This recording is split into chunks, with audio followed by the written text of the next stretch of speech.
We're going to take a look at a Gophers offensive pass play against Maryland in the first half. This is a 3rd and long situation, ends up being an incomplete pass.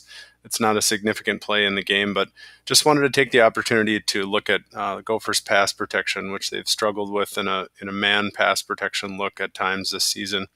Let's start by looking at Maryland's defensive line lined up in a 3-4 formation. So the Gophers with a man blocking scheme are going to have both tackles blocking man on the defensive ends and the outside. And then the guard center guard is going to be responsible for the nose tackle and the 2 inside linebackers. So if one or both of these guys were to blitz, that's got to be picked up by the guard center and guard. For example, if the nose tackle were to stunt this way, the left guard would take him, and the center would take the blitzing inside linebacker. As it is, both the inside linebackers do not blitz. They're just in a read on this play, end up coming in a little bit late, but they're not blitzing. So take a look at what ends up happening. So you can see in the next frame, the center is taking the nose tackle man-to-man. The nose tackle's rushing. And then both guards, their primary responsibility first is to check blitz. So you can see they're checking inside first to see if there's a stunt coming their way or a blitzing linebacker.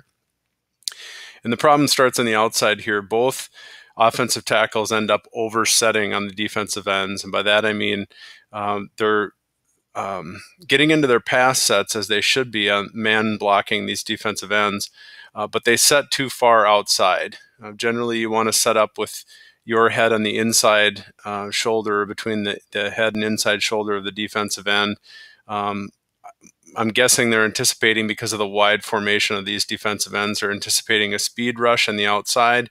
Both tackles end up oversetting a bit, which gives the defensive ends a lane on the inside, ends up turning their shoulders and getting pressure. So take a look at the next frame. You can see what happens is, again, this is the center still taking the nose tackle rush man-to-man.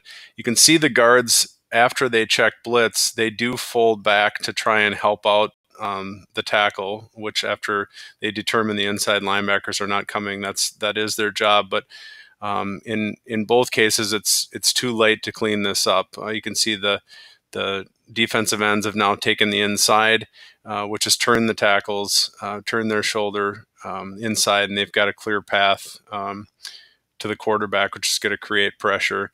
The right guard gets a little bit more of a chip help on the inside to slow him down, but being that the running back is releasing over here, doesn't give as clear of a path for the left guard, and so this defensive end is going to come in and get in the face of the quarterback. So we can see on the third frame here, you can see the defensive end is coming through free, facing the quarterback. The guard wasn't able to get in and help because of the running back releasing on a check route. This is being slowed down a bit by the right guard, but still the defensive end is coming into the lap of the quarterback. You can actually see the quarterback actually does a nice job of sidestepping the pressure, and the left tackle, who was beat inside, stays with it and ends up washing down the defensive end. So it doesn't end up being a sack.